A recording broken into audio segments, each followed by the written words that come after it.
국회에서 발의되는 수많은 법안 가운데 우리 지역과 밀접한 관계가 있는 이슈 법안들을 들여다봅니다. 국회는 지금 이세진 기자입니다. 폭우에 폭염, 한파까지 우리는 이미 기후재난 시대에 살고 있습니다.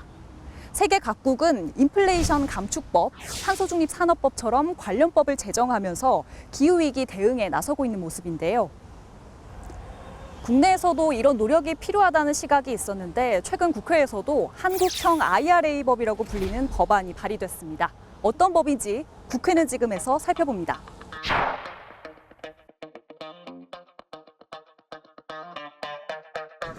안녕하세요. 네, 반갑습니다.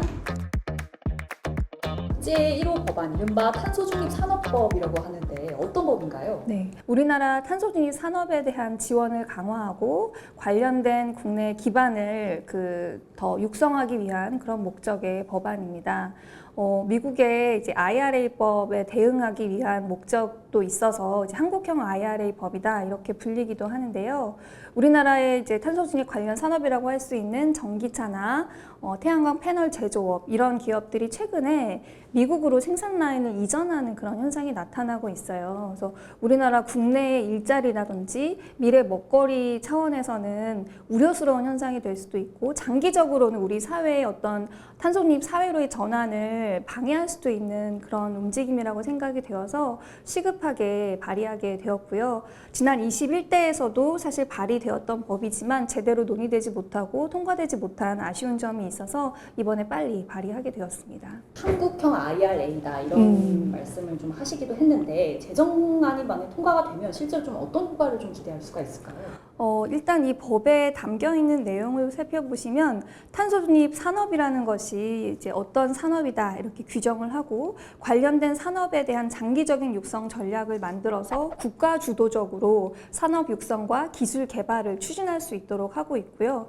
그리고 탄소중립 산업 특화 단지라는 것을 조성할 수 있도록 하고 있어요. 그리고 기업에 대해서도 조세 혜택이라든지 인력 육성과 관련해서 지원할 수 있는 이제 법적인 근거를 만들어 두어서 후속적으로 저희가 조세 특례 제한법의 개정도 같이 추진을 하고 있는데 후속적인 입법 절차들이 쭉 이루어진다면 실질적인 조세 혜택 같은 것도 국내에서도 확대될 수 있을 것으로 그렇게 생각이 됩니다. 22대 국회에서 이 법안이 통과되도록 어떻게 좀 노력을 할 예정이신지? 이 법안을 우선적으로 심의될 수 있도록 우리 민주당 의원들뿐만 아니라 이제 국민의힘 의원들까지 포함해서 이제 법안의 제정 필요성을 설득하기 위한 노력을 할 계획인데요.